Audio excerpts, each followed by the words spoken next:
And of course, he talks about the fact that, and he loves competition. So what Chris Hughes says he loves is competition, and this competition drove Facebook to continuously innovate and continuously become better and better and better. And of course, he says it was this. And I'm quoting from him. It was this drive to compete that led Mark to acquire over the years dozens of other companies, including Instagram and WhatsApp. In 2012 and 2014, there was nothing unethical or suspicious in my view in these moves. He wanted to be the best. He saw great technology, and it was cheaper for him to buy it than to recreate it. Later, of course, Chris complains about the fact that Zuckerberg often, I think he gives the example of Vine, often observes somebody else's technology, sees its success, and then copies it in a sense. That's just the same competition. Why is that bad? How is that bad? In what sense is that bad? He sees the market desires, short videos that disappear, or whatever Vine had, and you give it to the marketplace. You provide it. That is what particularly a platform that's trying to provide its customers with multiple products does.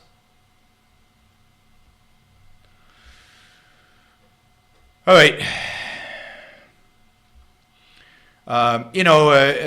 Chris says, Facebook today is worth $500 billion and commands, by his estimate, more than 80% of the world's social networking revenue. It is a powerful monopoly, eclipsing all of its rivals and erasing competition from the social networking category. It's interesting, somebody has 20%. And it's interesting that a big behemoth like Google tried to compete with Facebook, right? And you can't say that Google lacked, resources or capital or anything like that, and yet it couldn't compete with Facebook. I don't know if you know, but Google's attempt at social networking just, what was it called, Google Plus, I think just shut its doors a few weeks ago. Because, that's important because it relates to Ezra Klein's critique of Chris Hughes. Chris Hughes wants more competition. Ezra Klein says, wait a minute, Chris. Competition is what led to this problem. It's the competitive juices that led to where we are today. Facebook, social media is a scale business. And you have to be, competition is what led Facebook to acquire and to grow and to be the best. And that's why people adopted it. It didn't beat MySpace by buying MySpace. It beat MySpace by beating MySpace. But why can't MySpace and Facebook coexist? The reason they can't coexist is because we as consumers don't want to be on 55 different social media platforms. As it is, I think there are too many. I'm constantly on Twitter, Facebook, LinkedIn, right? It used to be really a little bit on Google Plus. Thank God it's gone. On YouTube, YouTube is in a sense a kind of a social media platform. I've got 4 social media platforms that I engage in. It's way too much. I would love to have one. But that one has to dominate.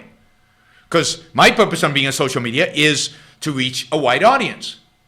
Therefore, there needs to be a wide audience on the social media platform for me to reach them.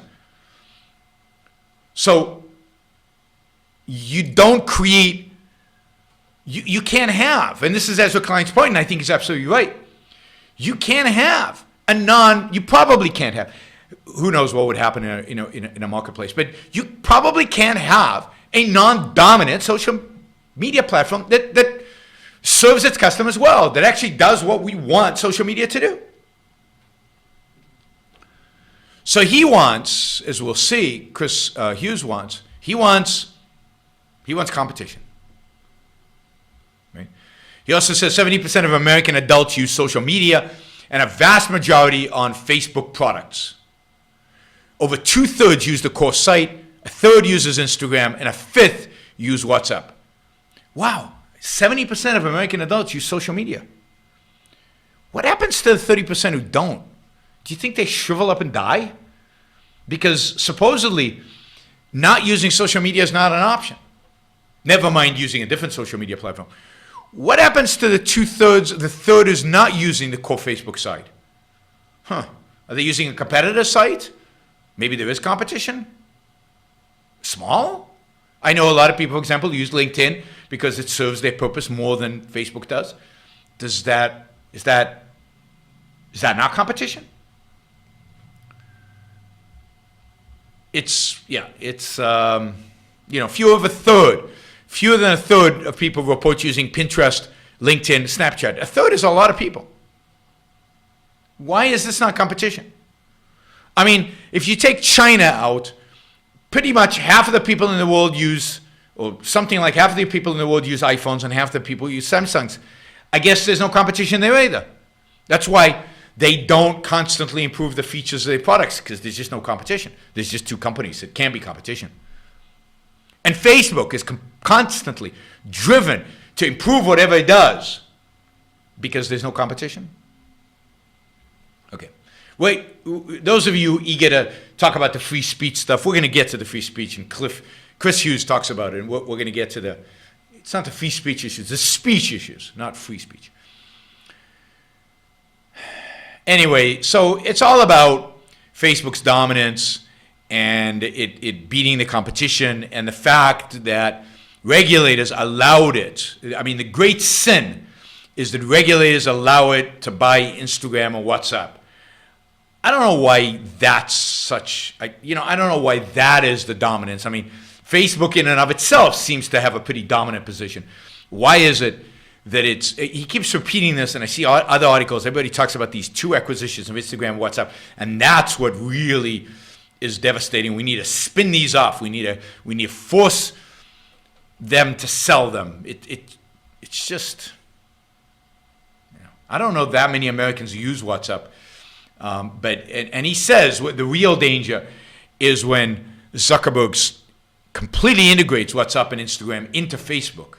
Then you'll have one platform with everything on it, all the services you ever wanted. Oh my God, isn't that scary? All right, let's skip forward a little bit.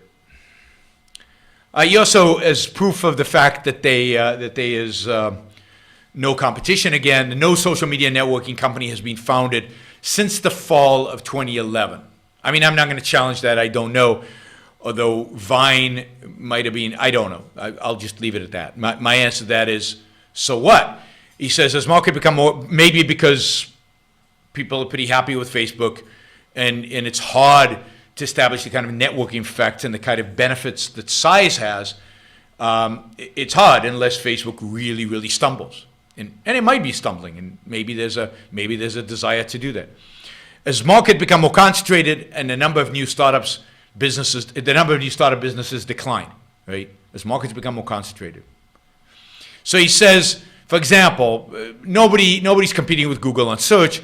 Nobody competes with e-commerce with Amazon. But meanwhile, there are plenty of innovation in areas where there is no monopolistic domination, such as in workplace productivity, urban transportation, Lyft, Uber, Lime, Bird, and cryptocurrency exchanges. Now, again, no discussion about the nature of the marketplace. I mean, an economist would actually think, why is there more competition in terms of more variety of firms in one space than another?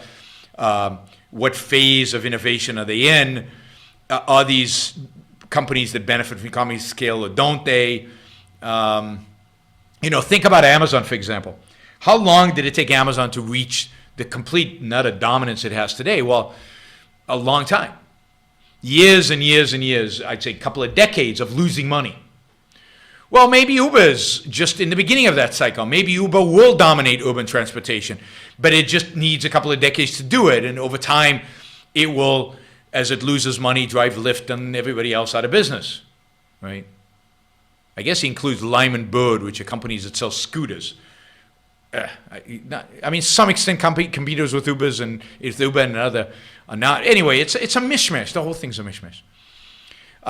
But you really have to think about these things. You can't just throw this stuff out there, right? And I don't know that much about these kind of things, these technologies, but you can't just throw a bunch of stuff out there and say this is the phenomena without actually explaining it and articulating in a case and analyzing, and and there's nothing to suggest that that's done in the background and these are just his conclusion. This is just his, anyway. Now again, he says, oh, and Mark, look, Mark is not, he's out for domination, but he's not a bad guy. He's a good guy. He's just a talented entrepreneur, and he's motivated. But this is the side effect. The side effect is he gets more power than anybody should have, and he acts like a little dictator. All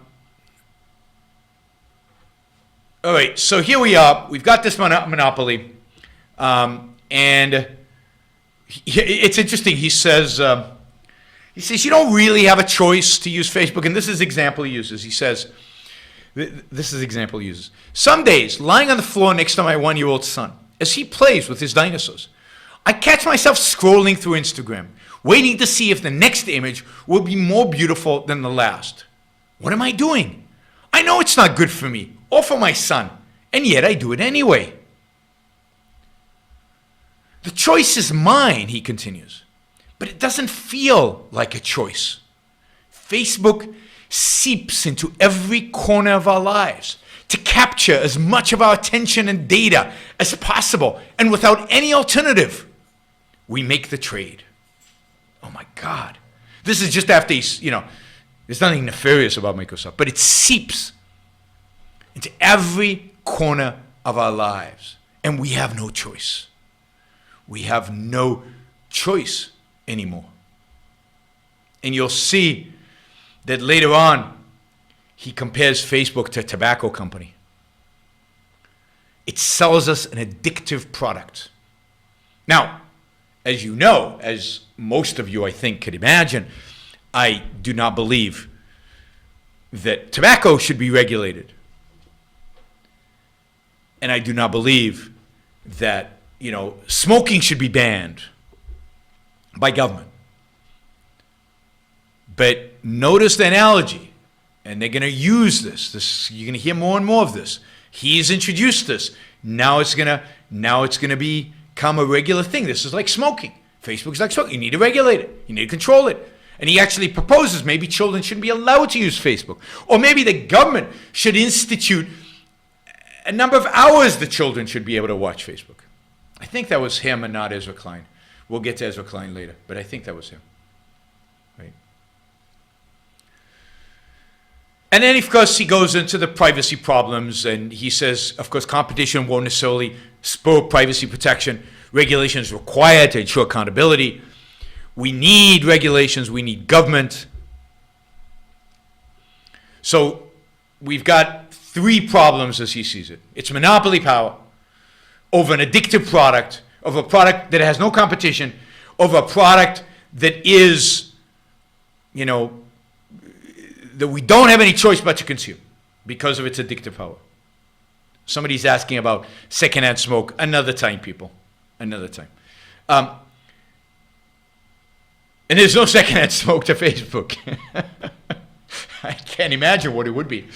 I guess if you look at the Instagram instead of playing with your child is suffering. Therefore, the child should be able to sue Instagram for distracting the parent. There you go. There's the secondhand smoke effect.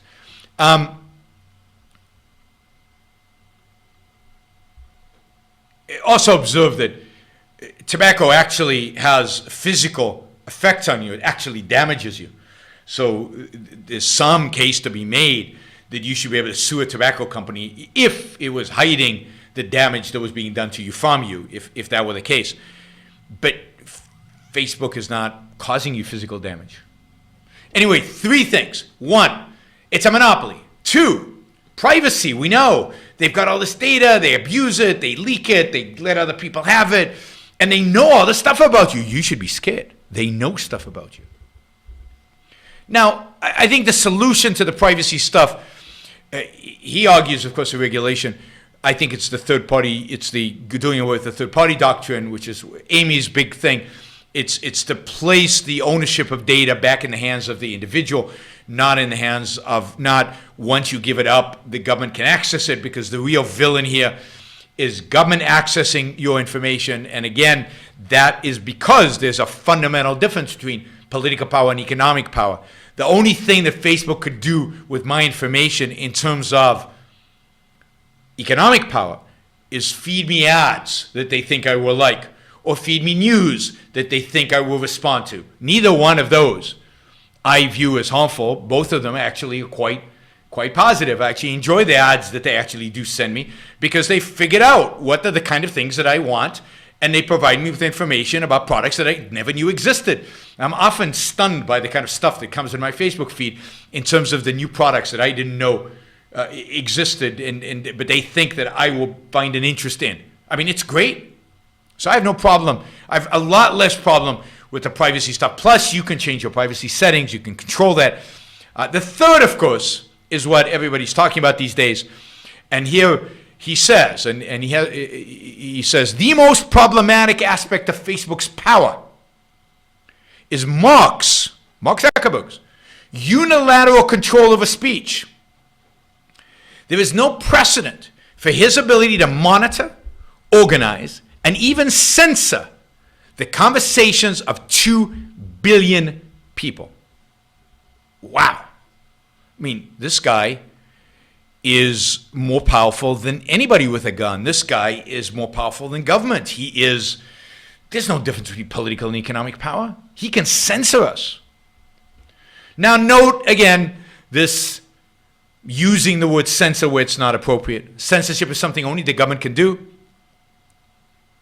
Censorship is only the government can do, or private parties can do by using force, and then the government is responsible because the government has not protected you from those parties.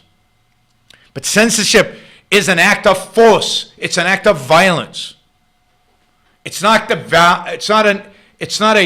something that you engage in as part of a voluntary trade relationship, which is what Facebook is. You are certainly enough of a political scientist to know that certain movements spring up in reaction to other movements. The labor movement, for instance, certain social welfare legislation. This did not spring full-blown from somebody's head, out of a vacuum. This was a reaction to certain abuses that were going on. Isn't that true, Ian? Not always. It actually sprang up from the same source as the abuses. If by abuses you mean the legislation, which originally had been established to help industrialists, which was already a breach of complete free enterprise. If then, in reaction, labor leaders get together to initiate legislation to help labor, that is only acting on the same principle, namely, all parties agreeing that it is proper for the state to legislate in favor of one economic group or another. But what I'm saying is that nobody should have the right, neither employers nor employees, to use state compulsion and force. But when you advocate completely unregulated economic life in which every man works for his own profit, you are asking, in a sense, for a devil-take-the-hindmost, dog-eat-dog society, and one of the main reasons for the growth of government controls was to fight the robber barons, to fight laissez-faire, in which the very people whom you admire the most, the hard-headed industrialists, the successful men, perverted the use of their power. Is that not true? No, it isn't. Oh. This country was made not by robber barons, but by independent men, by industrialists who succeeded on sheer ability. And having, by ability, I mean without political force, help, or compulsion. But at the same time, there were men, industrialists, who did use government power as a club to help them against competitors. They were the original collectivists. Today, the liberals believe that that same compulsion should be used against the industrialists for the sake of workers. But the basic principle there is, should there be any compulsion? And the regulations are creating robber barons. They are creating capitalists with government help, which is the worst of all economic phenomena.